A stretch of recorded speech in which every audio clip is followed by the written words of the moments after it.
ese error. O sea, y creo que igual todavía sigo cometiéndolo en algunos de los casos.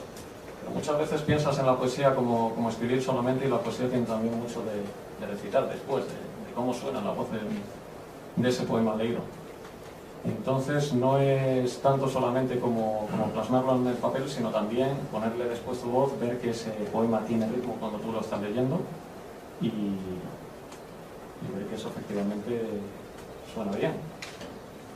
Y quiero puntualizar también, bueno, dos apuntes más, en uno de lo que decía Iván, o sea, yo también soy muy de eso, de las notas, del móvil, ir apuntando ahí. Lo mismo, palabras, a veces algún verso suelto, incluso terminaciones, comienzo de versos, y después ya con ese apoyo sí que me suelo poner en papel y ahí intento ir continuando ese poema, pero es un proceso también que lleva muchísimo tiempo y desde luego no me ha pasado jamás escribir un poema desde luego en un día o en 2 días, nada de eso. Es generalmente una parte de un poema que tú tienes y que después, pues con el paso del tiempo, le vas dando esa forma definitiva e incluso vas, pues lo que el otro día llamaba que son arreglos también quizá. O sea, puedes tener un poema escrito que hace un año te pareció que estaba bien y lo ves en ese momento y lo borras todo y vuelves a empezar desde el principio. Hay muchos escritores que además ese consejo pues nos lo han dado ahí un autor malagueño que es Alberto Castellón, que a mí me lo dio también, y de aquí que decía pues eso, que el 90% de lo que había escrito en un principio pues lo había tirado a la basura. Con la papelera de reciclaje, ahora que utilizamos el ordenador en casi todo. Yo lo último que quiero decir es que no sé si alguien lo hace. Yo lo que hago mucho es, según estoy escribiendo, estoy cantando. O sea, lo mismo que escribes, lo sí. cantas. Sí. Buena. No. Entonces, pero que a lo mejor no tiene... Vamos, yo no tengo formación, quiero decir, sé tocar la guitarra, pero no he estudiado en un conservatorio. Pero sí, a lo mejor empiezo a cantar y tal, con una musiquita que me voy inventando, entonces van saliendo las cosas, ¿no? Luego cada poemilla pues toma su forma, uno sale de... Su sonoridad. Claro, tiene... No sé, yo un rasgo que me caracteriza siempre es que siempre hay un ritmo y una musicalidad, que no necesariamente tiene que haber una rima... Sí, y a veces salen poemas pues de la lírica popular, otras veces van por libre, otras veces versos sueltos, verso blanco. Pero sí que es verdad que muchas veces pues estoy cantando.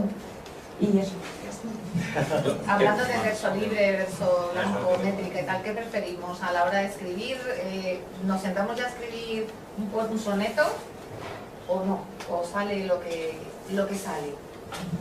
¿Empiezo? Bueno, en mi caso empieza, si se puede decir, sale lo que sale. O sea, yo intento no forzar desde luego una determinada métrica. Es verdad que muchas veces tienes un poema que se adapta especialmente a una estructura pues que puede ser de soneto o incluso redondillas, depende de lo que utilices. Me pasaba también con uno de los poemas del libro que bueno, al final me puse y me salió con versos de arte menor, pero no fue algo forzado, sino que ya lo tenías prácticamente, te iba saliendo conforme lo ibas leyendo, tenías esa estructura y era como se adaptaba. Eso era lo que te pedía el poema en ese caso, y no ser lo que te pide el poema final. No me he puesto desde luego nunca a escribir un soneto directamente, decir voy a hacer un soneto sobre esto. Generalmente puedes tener algunos, en esos casos pues tienes versos que a lo mejor que son endecasílabos, tienes una cierta rima, una estructura ahí, los cuartetos, tercetos, pues se puede plantear y lo hace. Yo de hecho en el libro tengo algunos sonetos en ese caso, pero no han sido forzados. Al final pues hay bastante más verso libre que estructura métrica. Lo que sí que trabaja el ritmo, siempre, y que el poema te diga cosas. A mí esos versos que están medidos últimamente, que está de moda el verso blanco, que no dicen absolutamente nada, por ahí por el camino. Y una cosa que quería apuntar, no sé si... Yo creo que a todos nos ha despistado un poco el premio Nobel. Ay, que te lo tenía yo aquí como bueno, pregunta. Bueno, pero no sé, gente que entiende, yo creo que nos ha sorprendido a todos y nos ha despistado mucho, ¿no?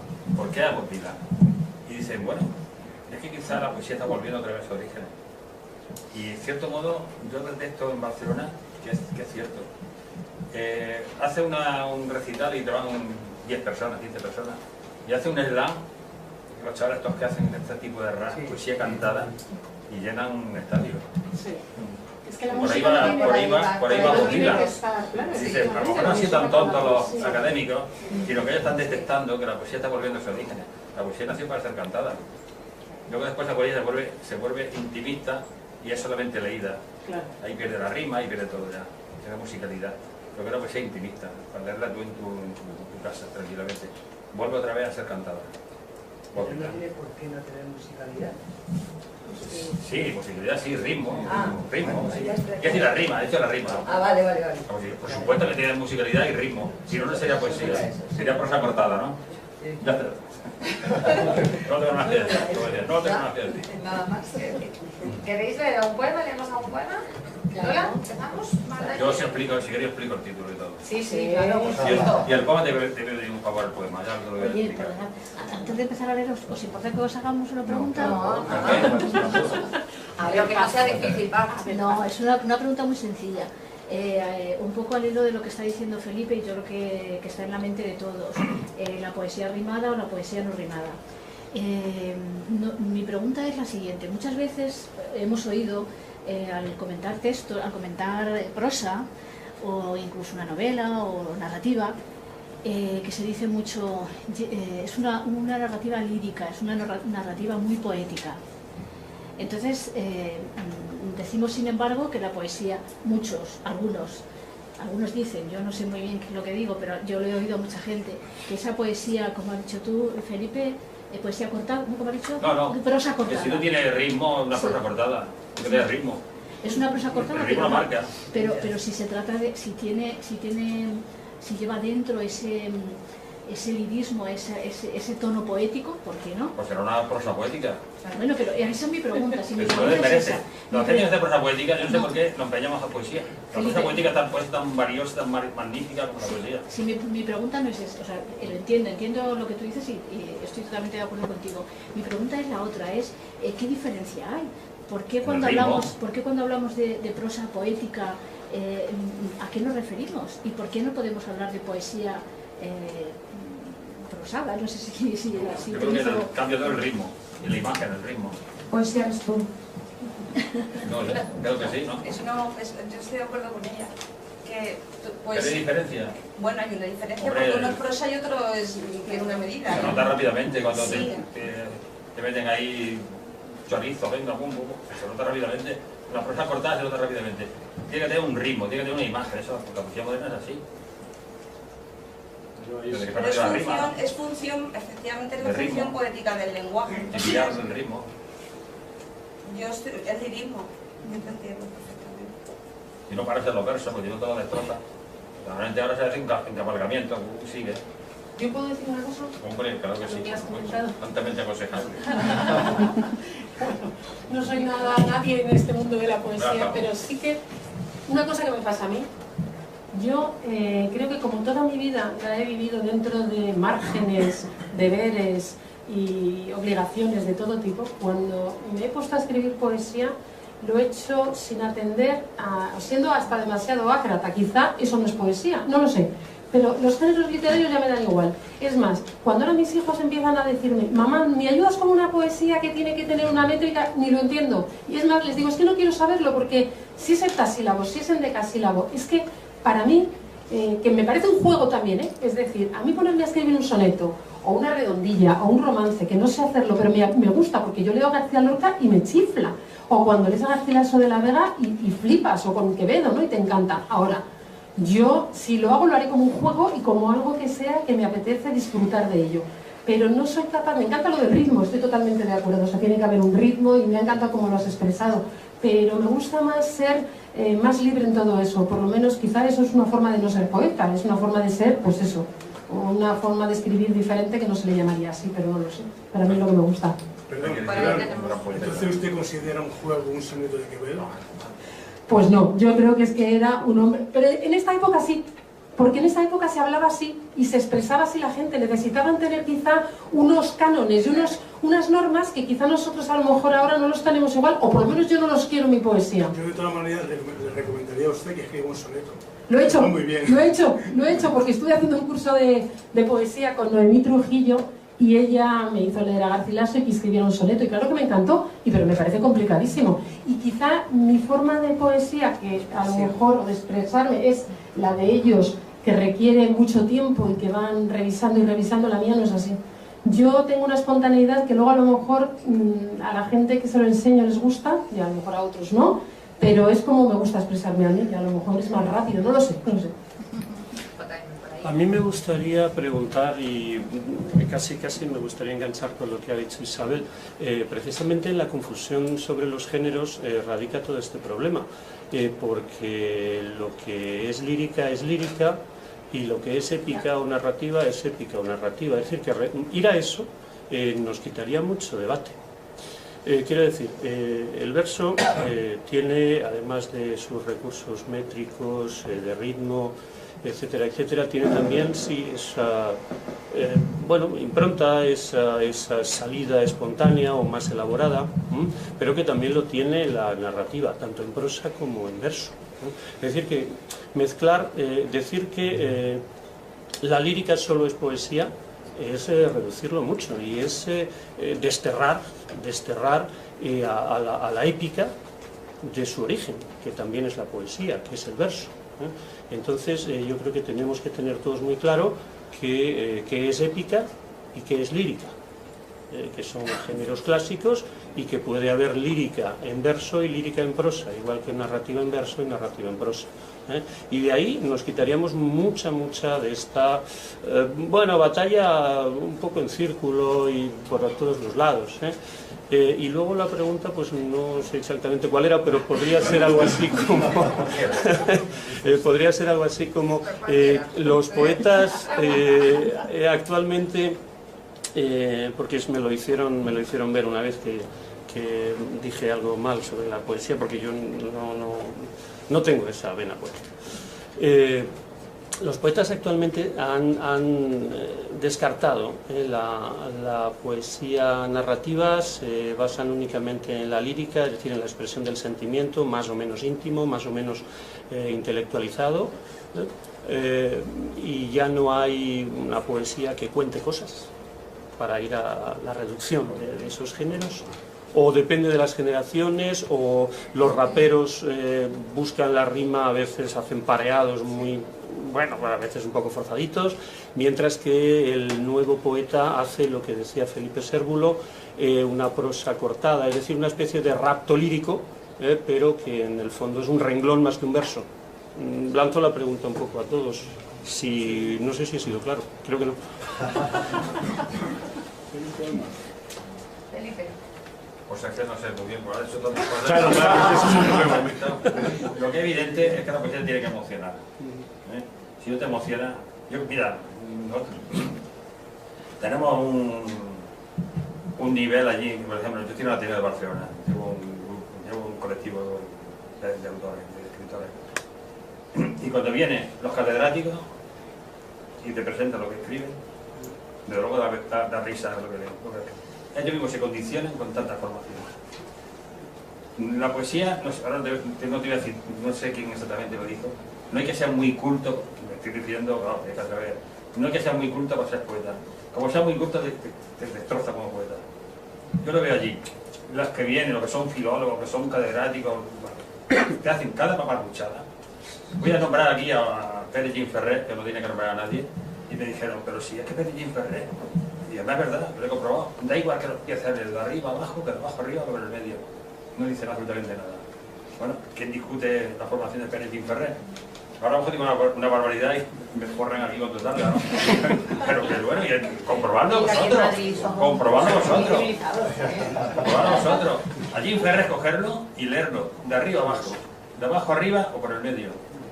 Bueno, fíjate, pues eso un poco. A mí me ha llegado a decir gente, oye, he leído tu libro y he llorado. Eso es lo mejor que me pueden decir. Y luego que se venden 30, me da lo mismo, si la editorial es la que va a sufrir. Pero es lo que te importa, lo que me importa. A mí que me importa la poesía tan medida, tan perfecta. Claro que he hecho sonetos, tengo un libro de sonetos, claro que lo tengo. Pero que no he disfrutado con los sonetos. A mí me viene el chispazo, el beso regalado, lo guardo, a los 3 días lo cojo, lo rompo habitualmente, que no, lo cojo, lo trabajo, quito asonancias, quito... Si rimas, pues rimas, si no rimas, no rimes. Mezclas versos, y luego si rimas encima con tiempos verbales, eso ya... ripi sobre ripi. Eso digo... No sé si, pero si te contesto, me parece que no. A lo mejor. Caótica tu pregunta, caótica tu respuesta. No, francamente, tampoco estaba un poco ironizando con un comentario sobre muy sutiles, la única vez que escribí lírica. Hice un soneto, es decir, hice poesía lírica. Y bueno, técnicamente pues sí, irreprochable, pero claro, más allá de eso, pues hay que tener esa vena. Pero yo iba más por el lado de la épica, que la narrativa se ha abandonado, la han descartado los poetas son solamente líricos e intimistas, a veces, como dijimos en otra reunión, con todo el respeto, los poetas solo cuentan penas. Claro, que ves y por qué. Porque tienes que escribir lo que tú quieres escribir. Claro que sí, pero si encima, una cosa que no se vende, que encima no te proporciona más que satisfacciones sentimentales y morales. Pues tienes que escribir lo que tú quieres. Por lo menos decir, tener la libertad de decirlo. Por lo menos desahógate. Desahógate por De todas formas, yo no estoy de acuerdo con que solo se hablen de penas. Sí, la mayoría son muy criticonas. Y hoy en día más todavía. Y la paradoja es que esa diversidad de estilos que hay es lo que está condicionando un estilo y la época. En todo, ¿eh? En la ropa, en la... Claro, hay muchas mezclas. Pero todo, fíjate que casi todo. No estamos en el gótico. La arquitectura, la gente, cada uno viste como quiere. Pues cada uno escribimos como podemos y como queremos. Sin pensar que se puede vender algo vender. Si luego se venden 4 libros, pues mejor para la editorial, ¿no? Pero vamos, si ya te digo, si no es decir, voy a hacer lo que le gusta a la gente, voy a hacer lo que yo quiero hacer. Que en ese momento estoy apenado, pues escribo una pena. Y si no, difícilmente estás contento cuando estás contento te vas con la amiga a tomar copa, no sé. Hay que decir además que en este caso yo creo que escribir sobre penas, escribir sobre desamor vende más que escribir de amor. Igual que en los propios lo tenemos también en las noticias. Venden más las noticias tristes, obviamente, que las noticias alegres. También porque quizá hay más noticias tristes que alegres últimamente. Pero buscamos también en eso. Yo creo que al lector también la forma de tocarle es un poco eso. Pero de todas maneras, no creo que nadie de mis compañeros aquí escriba para vender. Ya nos gustaría. Ya nos gustaría. Lola, me parece que quería intervenir. Sí, yo creo que no, si solamente se escribiera para contar penas, pues no. También se cuentan muchas otras cosas. Se habla de amor, de alegría. Yo he escrito poemas ahí, yo qué sé, que parecía que estabas en éxtasis prácticamente. Se puede escribir sobre muchísimas cosas. Y entonces, si yo, por ejemplo, el libro nuevo que tengo sí que cuenta muchas penas porque va sobre los refugiados y lo que está pasando con la crisis humanitaria.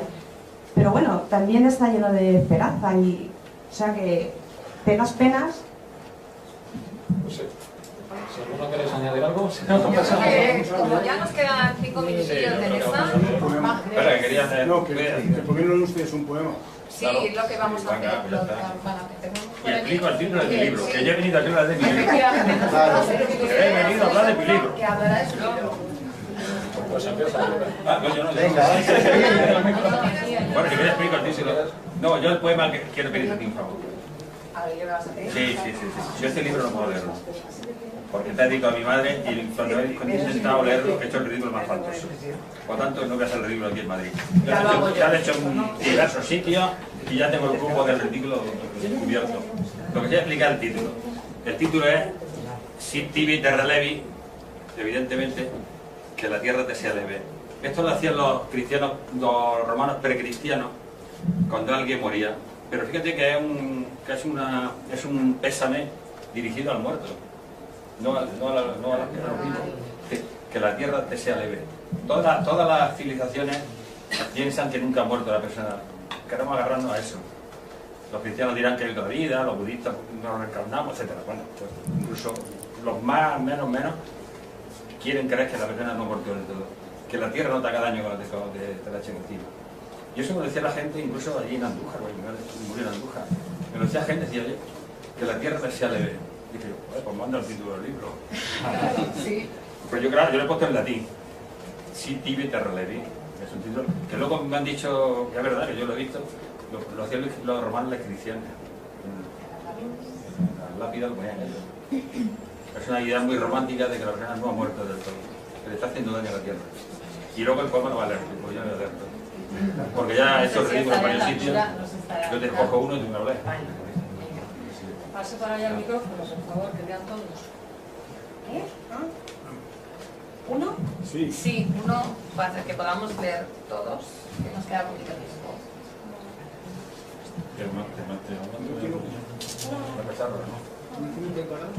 A ver.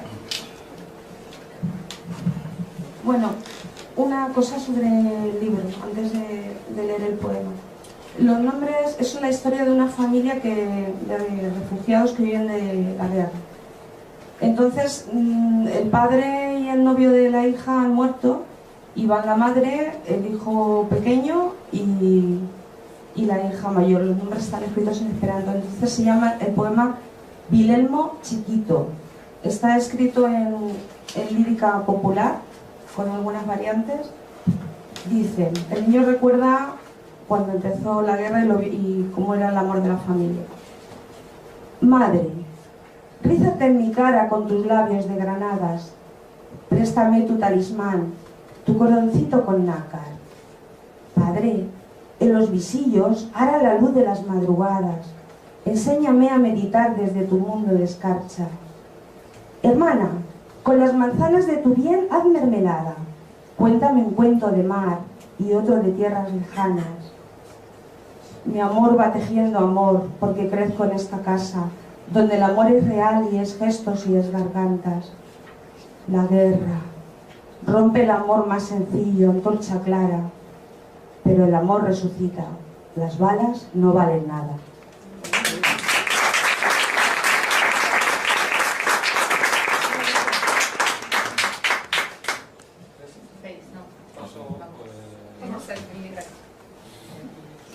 ¿Cuál leo?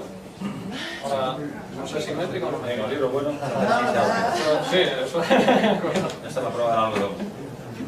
Hombre, pero traía pensado un par de ellos. Porque eso, yo lo he cogido.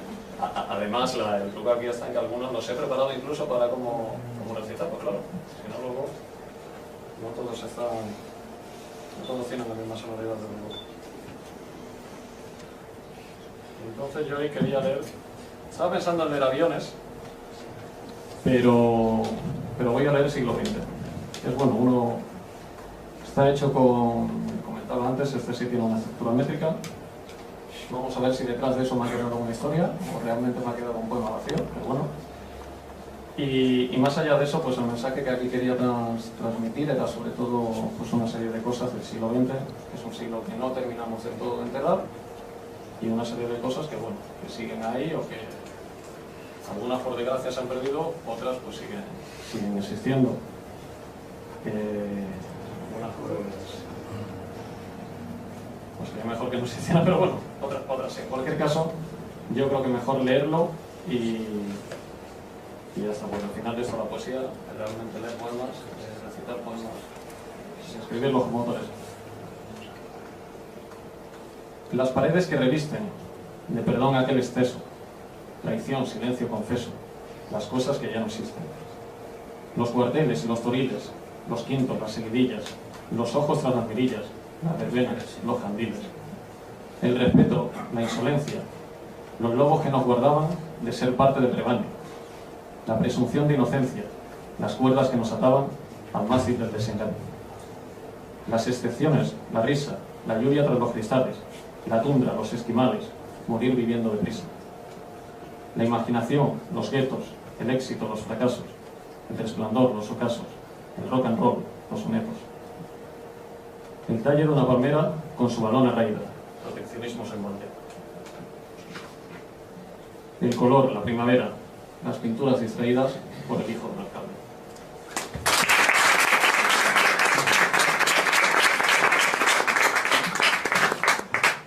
Bueno, pues...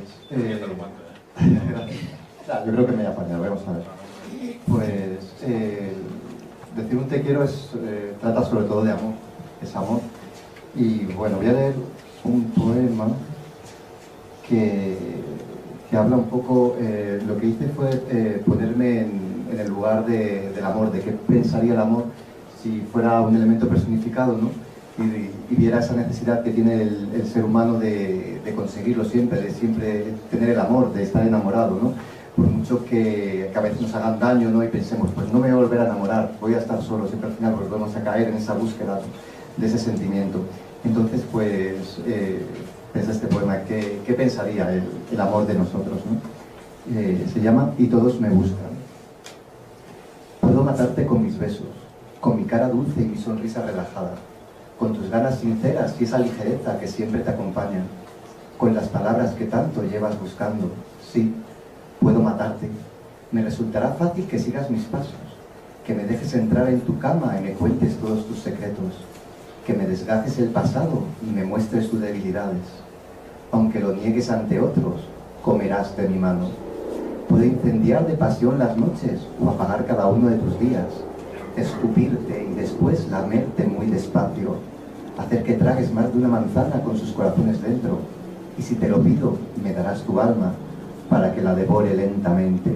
Sí, soy el amor, y si quiero, puedo matarte.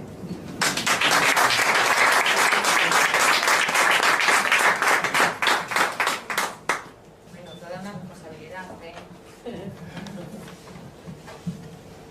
Era fácil vivir con virtudes y comprender que la historia estaba bien como estaba, sin pretensiones. Vivir por el placer de ver más auroras, o ir al bar de la esquina y oír cómo arreglan el mundo en un santiamén. Volver en ese instante que tu propia voz oigo, pero no te veo. Ahora que todavía parece ser que me llamo Felipe y os presento este sol de noviembre. Agotad vuestros adjetivos en él.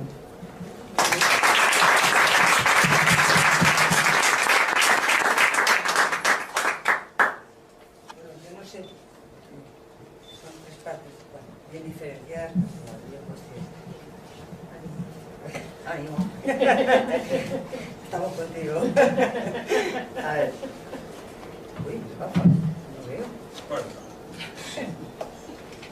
Esto de la presencia es horrible. De verdad.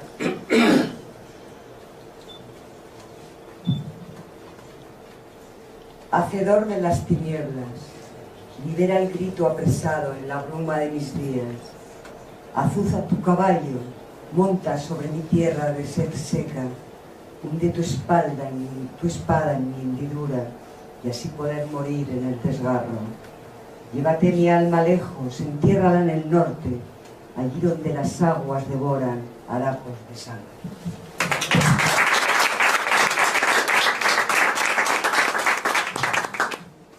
Yo voy a leer uno triste. También, tiene sangre. El mío no, pero casi. Es que como sois, Muerte, me has rozado con tus lutos de seda. Expiras tu aliento sobre mí y vengarse quiere mi alma. Abismos encuentro en mi soledad. Muerte, regálame algo de tu tiempo, algo de su vida. Seréname en su noche eterna. Qué avaricia la tuya, mala muerte, que también quieres mi olvido.